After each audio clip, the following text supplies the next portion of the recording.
साधना के अनुभव 14वां अध्याय पृष्ठ क्रमांक 152 से पृष्ठ क्रमांक 154। कुछ दिनों पीछे पहले ने तीर्थ यात्रा की। रास्ते में सुनसान जंगल था। भटक गया और कई वर्ष तक उसी में चक्कर काटता रहा। पर जैसी खाने पीने और सुख की चीज़ें उसे पहले पहुंचती थी, वैसे ही नित्य यहाँ भी मिल जाती थीं और वह बहुत खुश था। एक बेर एक मुसाफिर से उसकी मुलाकात हुई जो उसी शहर को जा रहा था। उसने बड़े गर्व से अपने सुख का संदेश अपने मित्र को भेजा और कहा, उससे कहना कि वह इतना मुझे चाहता है कि जंगल को शहर बना रखा है। इसको सुन के वह हंसा और बोला, जब तक सुख मिल रहे हैं तभी तक तेरा भजन है। मुझे देख के मेरे लिए शहर को जंगल बना दिया है और फिर भी मैं खुश हूँ। यही तवक्कुल है। आजकल के भक्तों की अजीब हालत है। जहाँ कोई काम बिगड़ा या ज़रा सा कष्ट हुआ, सब कुछ छोड़ के अलग हो जाते हैं और गुरु व ईश्वर की बुराई करने लगते हैं। कष्ट या हानि लाभ तो भाग्य से मिलता है, अपने संचित कर्मों का फल है। वह एकदम 4 दिन के भोजन से कैसे कट सकता है? उसे तो भोग के ही काटा जाता है। इसलिए बुद्धिमानों ने भोग अच्छे माने हैं। इनसे बहुत ही लाभ मिलता है, आगे उन्नति होती है। अपने यहाँ का तो हमारा अनुभव है कि कई लोग इसलिए अभ्यास सीखते हैं और सत्संग में शरीक होते हैं कि ऐसा करने से उनकी नौकरी लग जाएगी, उन्हें रुपया मिल जाएगा, रोज़गार खूब चलेगा। लड़के इम्तिहान में पास होने की नीयत लेकर आते हैं। यदि मेहनत न करने से कभी फेल हो जाते हैं तो फिर इधर को मुंह नहीं करते। कई इस ख्याल को लेकर आते हैं कि अब हम भजन दोनों वक्त करते हैं, सत्संग में जाते हैं। आज से न तो हमारे घर में कोई बीमार होगा, न किसी की मृत्यु होगी, और अगर कोई घटना इसमें से घट गई तो फिर भजन या सत्संग दोनों को लात मारते हैं। इनमें से कोई भक्त नहीं है। यह सब ईश्वर के लिए नहीं बल्कि सुखों की इच्छा लेकर गए हैं। पिछले दिनों एक युवक वकील हमारे पास आए थे। वह वैश्य थे। बड़ी भक्ति दिखाते, बड़ी भावनायुक्त बातें करते। अभ्यास सीखा। 7-8 महीने तक सत्संग में शरीक रहे। एक दिन अकेले में बोले, अभ्यास में आजकल चित्त बहुत उद्विग्न रहता है। एक बड़ी चिंता हर समय मुझे सताती रहती है। अगर उसे आप दूर कर दें तो फिर मैं फुर्सत पा जाऊंगा और खूब मेहनत से अभ्यास करूंगा, क्योंकि इधर मेरी रुचि बहुत दिनों से है। हमने पूछा, वह चिंता क्या है? बोले, कुछ दिनों से मुझे सट्टे की लत पड़ गई है। उसमें 7-8 हज़ार रुपया बर्बाद कर चुका हूँ। अब मुझे घृणा हो गई है, मगर यह चाहता हूँ कि यह रुपया वसूल हो जाए और आपके इशारे से सभी कुछ हो सकता है, ऐसा मेरा विश्वास है। हमने उनसे इस बुरे काम को छोड़ने की अपील की और उन्हें कुछ नहीं बताया। बस उस दिन से आज तक फिर उनकी सूरत देखने को नहीं मिली।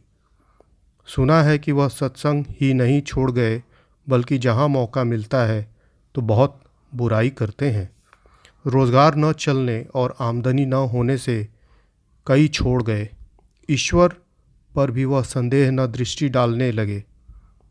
एक सज्जन के बच्चे का देहांत हो गया, इसलिए उन्हें भजन व अभ्यास सबको तिलांजलि दे दी। इतनी अज्ञानता है, कितना अंधकार इनके अंदर है। ईश्वर व उनके भजन के महत्व को नहीं समझते। लोग पूछने लगते हैं कि ऐसों को आप बताते ही क्यों हैं? उनके भावों का पता आपको नहीं होता? उत्तर यह है कि पता तो हमको लग जाता है। गुरु ने ऐसी दृष्टि हमको दे रखी है जो दूसरों के दिलों की बात को जान ले, पर उनको प्रकट नहीं करते और न करना चाहिए। भगवान सबके दोषों को जानते हुए छुपाए रहते हैं। इसी तरह उनके सेवक का भी यही काम है कि मालूम हो जाने पर भी दूसरों के ऐबों को छुपावे और उसके किसी काम में रुकावट न डाले, वरना अपराधी समझा जाता है। और भजन व साधना में इसलिए लगा देते हैं कि इससे आगे इनका अच्छा संस्कार बनेगा और कुछ न कुछ भला होगा। कई इनमें से ऐसे भी निकल जाते हैं जो दया से अपने पहले विचार बदल डालते हैं और सच्चे दिल से इधर के काम में लग जाते हैं, इसी ख्याल से किसी को छोड़ते नहीं। अब सब रिज़ा और तवल्लुक से बहुत दूर हैं। रूहानी तरक्की और हुजूरी इनको कैसे मिल सकती है? परलोक की इच्छाओं में बंधे हुए जो होते हैं उन्हें तो इन्हीं का भाई समझो। उनके लिए भी दर्शन नहीं।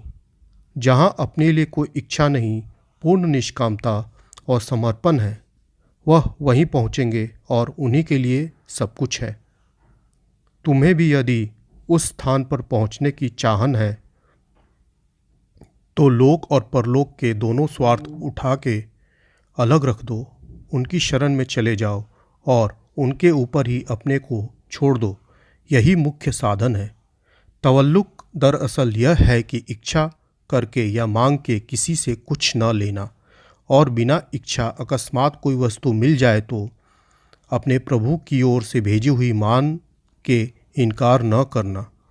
भक्त या सेवक के लिए अपने मालिक को छोड़ के दूसरों के सम्मुख हाथ फैलाना और उनसे आशा लगाना भी दोष है, और मालिक कोई पदार्थ भेजे और उसको लौटा देना, यह भी दोष है। भक्त या सेवक के लिए यह दोनों ही गुनाह है। इसलिए सेवा कार्य धर्म महाकठिन माना जाता है। रामायण में चित्रकूट पर भरत और राम के संवाद में इसे दर्शाया है। उसे समझाने की कोशिश कीजिए और वैसा ही बनिए। तब सेवक या भक्त बनने का दावा हम सब करते हैं, अभी तो भक्तों की पंक्ति से बहुत दूर हैं। दृष्टांत है, एक महात्मा जिनका नाम बताने की ज़रूरत नहीं है, कई दिनों से भूखे थे। दिल में इच्छा हुई कि इस समय कोई हलवा लाता। थोड़ी देर में एक आदमी हलवा का भरा हुआ थाल लाया और उनके सामने पेश किया। पूछा, क्यों लाए हो? बोला, आपकी मिन्नत मानी थी इसलिए लाया हूँ। कहा, वापस ले जाओ, हमारे काम का नहीं है। बेचारा लौटा के ले गया। एक पहर बाद उसके अंदर फिर उचंग आई और उसी थाली को लेकर फिर उपस्थित हुआ। आपने उसे ले लिया और खूब खाया। उसने पूछा, पहले आपने क्यों लौटा दिया और अब क्यों ले लिया? यह तो वही हलवा है। उत्तर दिया, बेटे, उस समय मेरे अंतर में हलवा की इच्छा लगी थी। अपने नफ्स की ख्वाहिश से कोई चीज़ मिले तो उसे हरगिज़ नहीं लेना चाहिए, वरना गुनाहगार हो जाते हैं। और जब वह ख्वाहिश मर चुकी थी, यह मालिक की ओर से भेजा हुआ है, इसलिए उसको लौटा देना गुनाह हो जाता और उसकी सज़ा मुझे मिलती। अब हाथ मुंह धो के निश्चित होकर बैठे। उससे पूछा, क्या चाहते हो? बोला, आप जैसा ही होना चाहता हूँ। कहने लगे, बहुत कठिन है, एकदम सहन नहीं हो सकेगा, दिमाग फट जाएगा, जान निकल जाएगी, और कुछ मांग लो। इसके चक्कर में न पड़ो, और जो इच्छा है वही मैं देने को तैयार हूँ। उसने उत्तर में कहा, अपनी तो यही इच्छा है, आगे आपकी मर्जी। और सुस्त हो गया। आप कुछ देर चुप बैठे सोचते रहे। फिर एक कोठरी में उसे ले गए, किवाड़ बंद कर दिए। 2 घड़ी पीछे बाहर आए। दोनों की सूरतें एक जैसी थी, अंतर भी एक जैसा ही था। वह मनुष्य लौट के फिर घर नहीं गया, सीधा जंगल को रवाना हो गया। पीछे पता नहीं चला कि उसका शरीर रहा या छूट गया। तवल्लुक किसे कहते हैं, इस पर यह कथा प्रकाश डाल रही।